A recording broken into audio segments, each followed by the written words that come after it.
அனைவரையும் TNPSC 8th great channel சார்பாக உங்களை அன்புடன் வரவேற்கிறேன். இன்னைக்கு நம்ம என்ன பார்க்க போறோம்னா, ஜிஎஸ்ல உள்ள யூனிட் 6 ஓகேங்களாங்க. அதில் தமிழ்நாட்டின் தொடக்க கால கிளர்ச்சிகள் ஓகேங்களாங்க. ஸோ ஆங்கிலேயருக்கு எதிரான தொடக்க கால கிளர்ச்சிகளில் உள்ள ஒரு முக்கியமான நபரை பற்றி பார்க்க போகிறோம். அவர் யாருன்னா நம்ம வீரபாண்டிய கட்டபொம்மன் ஓகேங்களாங்க. நம்ம வீரபாண்டிய கட்டபொம்மன். ஸோ இவரை பற்றி ஃபுல் டீட்டெயிலாக பார்த்துடலாம் ஓகேங்களாங்க. டிஎன்பிசியில் ரொம்ப ரொம்ப முக்கியமான டாப்பிக்கில் இவர் உண்டு ஓகேங்களாங்க. ஓகே, வாங்க நம்ம இன்னைக்கு வீடியோக்குள்ளே போகலாம். ஃபஸ்ட்டு வீரபாண்டிய கட்டபொம்மனுடைய பிறப்பு ஓகேங்களாங்க. ஸோ அவர் எப்போ பிறந்திருப்பாருன்னா, அவரோட காலங்கள் பார்த்தீங்கன்னா 1760 to 1799. இவரோட இயற்பெயர் என்னன்னா கருத்தையா ஓகேங்களாங்க. கருத்தையா என்ற இயற்பெயருடன் 1760 ஜனவரி 3ஆம் தேதி வீரபாண்டிய கட்டபொம்மன் பாளையக்காரராக ஜெகவீர பாண்டிய கட்டபொம்மனுக்கும் சண்முகக்கனி அம்மாளுக்கும் மகனாக பிறந்திருப்பார் ஓகேங்களாங்க. இவங்களோட அப்பா அம்மா யாருன்னா ஜெகவீர பாண்டிய கட்டபொம்மனும் சண்முகக்கனி அம்மாளும் ஓகேங்களாங்க. கட்டபொம்மு என்பது இவரோட மூலப்பெயர் ஓகேங்களாங்க. ஸோ இவருக்கோட கூட பிறந்த சகோதரர்கள் யாரெல்லாம் கேட்டிங்கன்னா, ஊமத்துறை என்று அழைக்கப்பட்ட குமாரசாமியும் துரைசிங்கம் என்ற செவத்தையாவும். இது ப்ரீவியஸ் இயர் கொஸ்டினுங்க.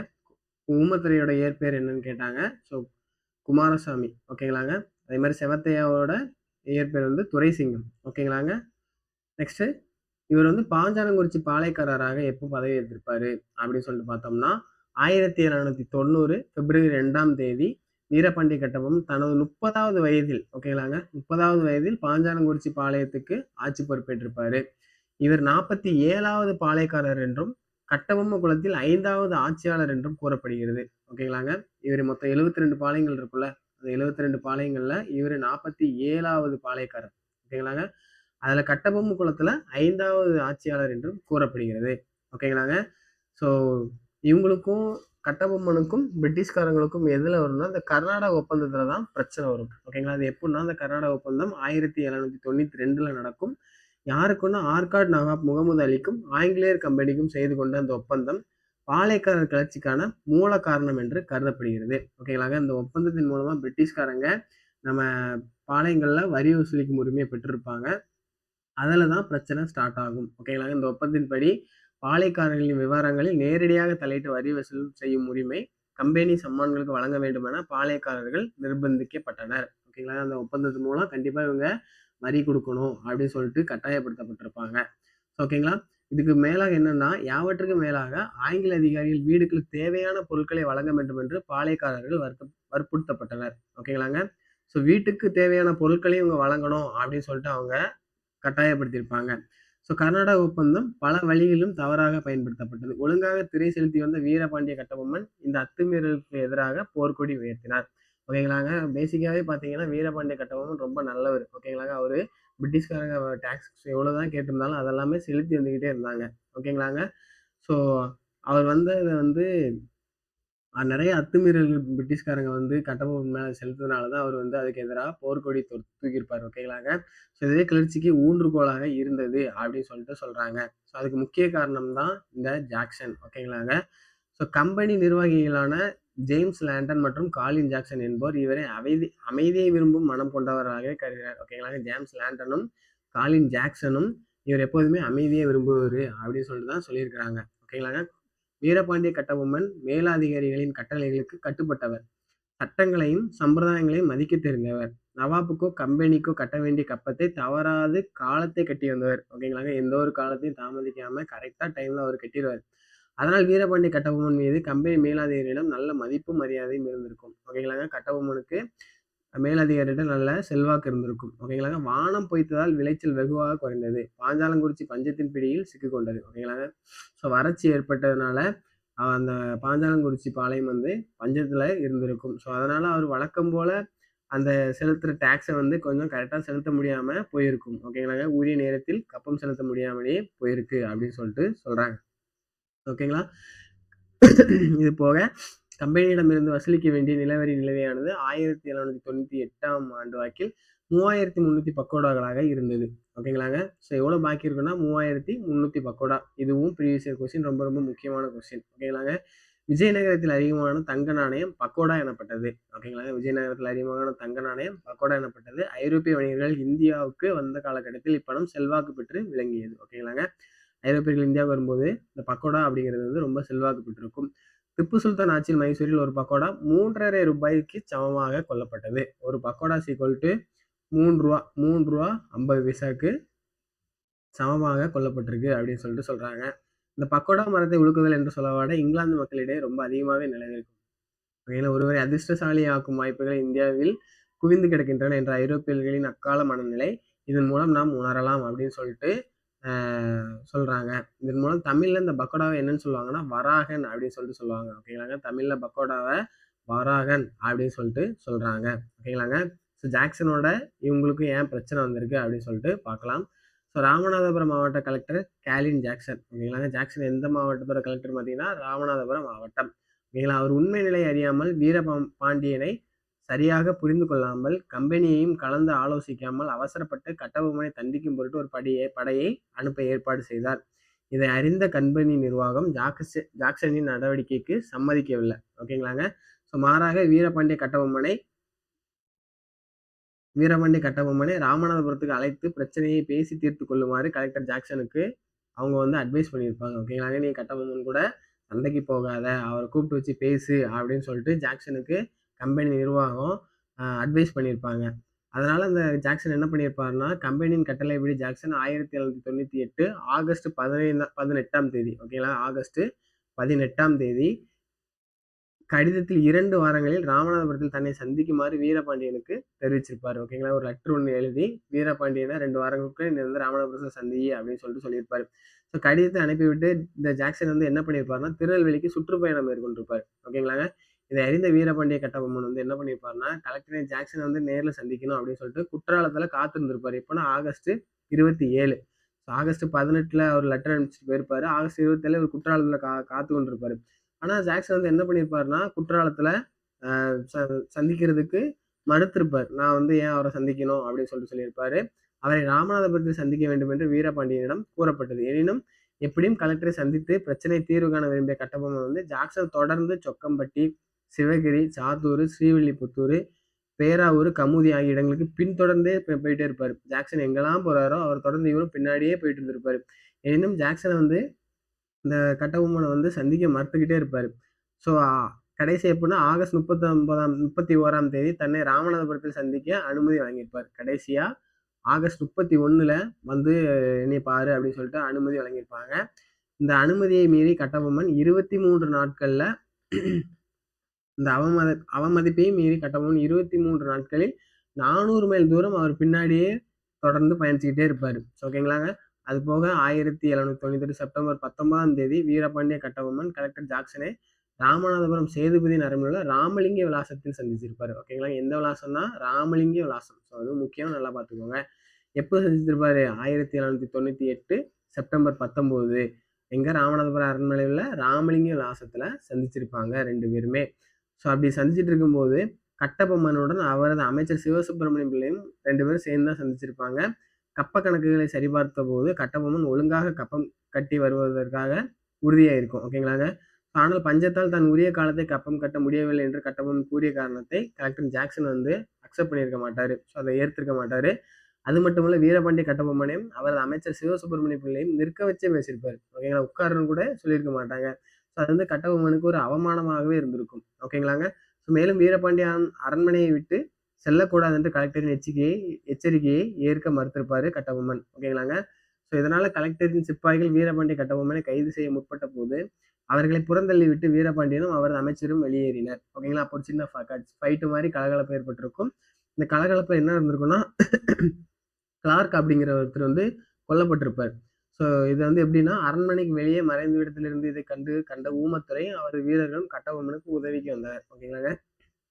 ஸோ இப்படி ஃபைட் இருக்கும்போது கிளார்க்கை கொண்டுட்டு இவங்க எல்லாம் தப்பிச்சு போயிடுவாங்க.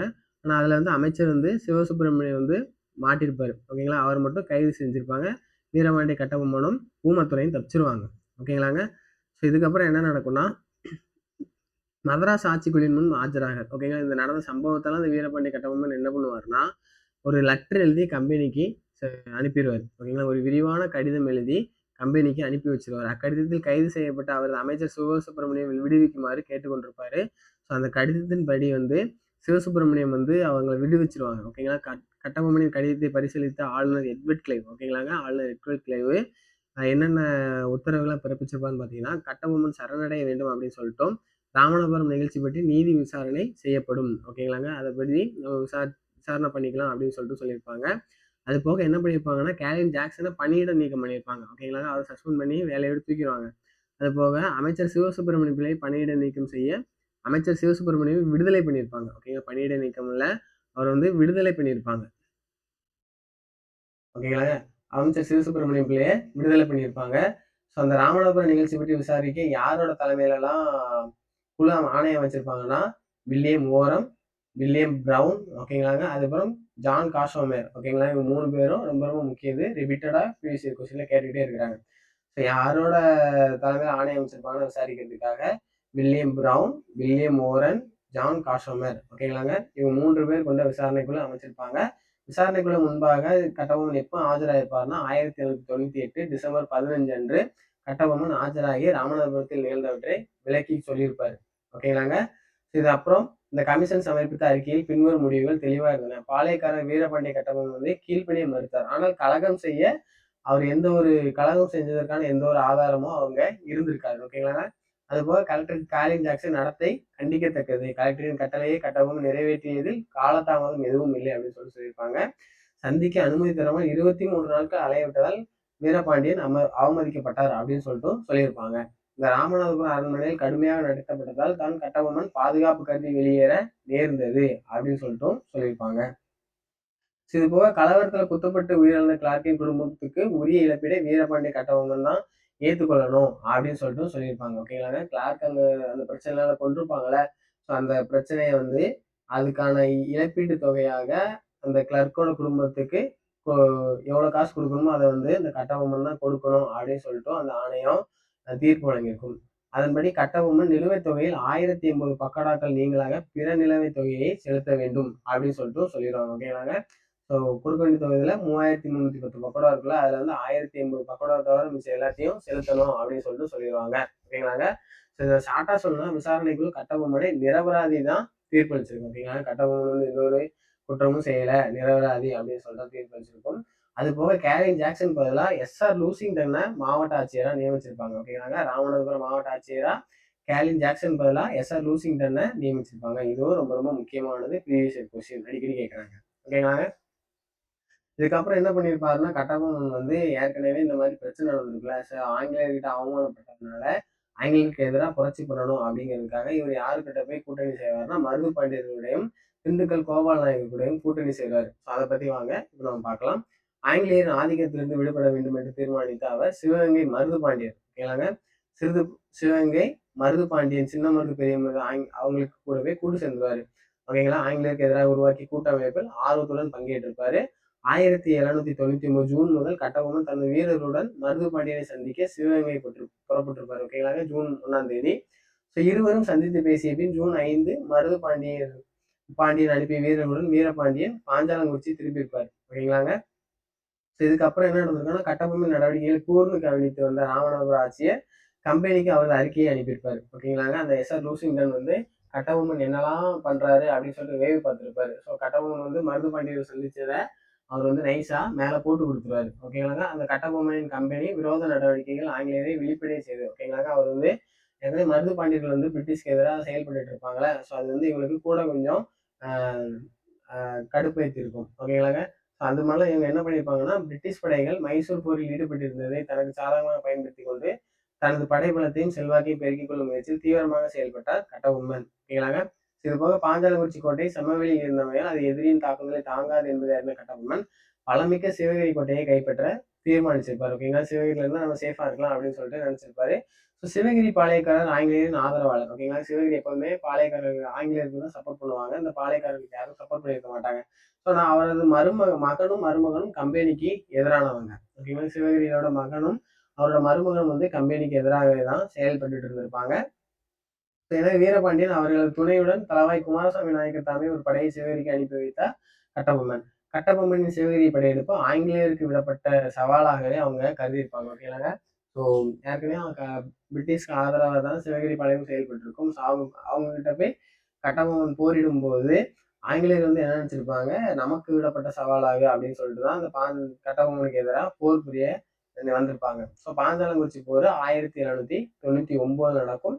வீரபாண்டிய கட்டபொம்மனுக்கு சாதகமாக இருந்த சூழ்நிலைகள் 4ஆம் மைசூர் போரின் முடிவில் பாதகமாக போயிட்டு, ஏன்னா 4வது மைசூர் போர்ல பிரிட்டிஷ்காரங்க வின் பண்ணிடுவாங்க.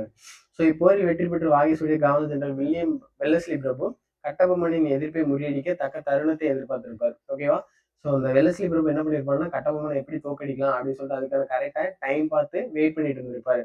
அதன்படி கட்டபொம்மனோட கிளர்ச்சி நடத்தைக்கு இராணுவ தீர்வு காண தீர்மானித்தார். அதன்படி கட்டபொம்மன் கம்பெனியின் விரோதிகளுடன் கூட்டு சேராமல் பார்த்துக் கொள்ளுமாறும் யாருக்குமே கூட்டு சேராமல் பார்த்துக் கொள்ளுமாறு அறிவுறுத்தப்பட்டார். ஸோ திருச்சி, தஞ்சை, மதுரையிலிருந்து படைகள் திருநெல்வேலிக்கு விரையுமாறு உத்தரவிட்டார். ஸோ இவர் வந்து சிவகிரி பாளையத்தை நோக்கி படையெடுத்து சென்றார்ல. ஸோ அதன் மூலம் திருச்சி, தஞ்சாவூர், மதுரையிலிருந்து திருநெல்வேலியில் உள்ள எல்லா படைகளையும் பாஞ்சாலங்குறிச்சிக்கு வரையுமாறு வெல்லஸ்லி பிரபு உத்தரவிட்டிருப்பார். இவர்களுடன் திருவிதாங்கூர் மன்னரின் படைகளும் சேர்ந்து கொண்டன. ஸோ பாளையக்காரர் முறையை ஒழிப்பதன் மூலம் பாளையக்காரர்களின் கிளர்ச்சியை ஒழித்து விடலாம் அப்படின்னு சொல்லிட்டு வெல்லஸ்லி பிரபு நினைச்சிருப்பாரு. ஓகேங்களாங்க. ஸோ அதே மாதிரி 4ஆம் மைசூர் போர் ஆங்கிலேயர்களுக்கு சாதகமாக முடிந்ததற்கும் கட்டபொம்மன் சிவகிரி மீது படையெடுத்ததும் வெல்லஸ்லி பிரபு எதிர்பார்த்த சந்தர்ப்பத்தை ஏற்படுத்தி கொடுத்திருக்கும். ஸோ அந்த டைமுக்காக வெயிட் பண்ணி இருந்திருப்பாரு. இது எல்லாமே சேர்ந்து வெல்லஸ்லி பிரபுக்கு ஒரு வாய்ப்பாகவே வந்திருக்கும். ஸோ கட்டபொம்மனை கலையெடுக்க மேஜர் பேனர்மேன் அப்படின்னு சொல்லிட்டு ஒருத்தரை வந்து யாருன்னா மேஜர் பேனர்மேனை கூடுதல் அதிகாரங்களோடும் பலமிக்க படையோடும் அனுப்பி வச்சிருப்பாரு பாஞ்சாலங்குறிச்சி கோட்டையை நோக்கி. மேஜர் பேனர்மேன் தலைமையில் சென்ற ஆங்கில படை ராமநாதபுரம் வழியாக திருநெல்வேலி சென்றது.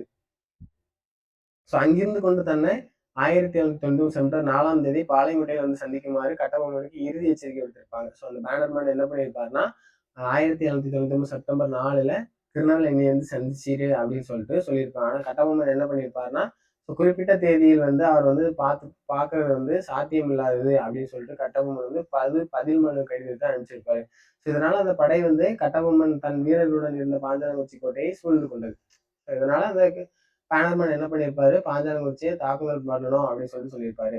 ஸோ இதனால வலுவான நிலையில் இருந்த பானர்மன் ராமலிங்கம் முதலியாரை கோட்டைக்குள் அனுப்பி கட்டபொம்மனை சந்தித்து பேசி சரணடைய சொல்ல செய்தார். ஓகேங்களா. இந்த பானர்மன் வந்து என்ன பண்ணியிருப்பாருன்னா, ராமலிங்க முதலியார் ஓகேங்களாங்க அவரை கோட்டைக்குள்ள அனுப்பி வந்து சரணடைஞ்சிரு அப்படின்னு சொல்லிட்டு தூது அனுப்பியிருப்பாரு. ஆனா அந்த ராமலிங்க முதலியார் என்ன பண்ணியிருப்பாருன்னா, கோட்டையோட ரகசியங்கள் அனைத்தையுமே கேட்டுட்டு வந்து இந்த பேனர்மேன்ட்ட சொல்லி கொடுத்துருவாரு.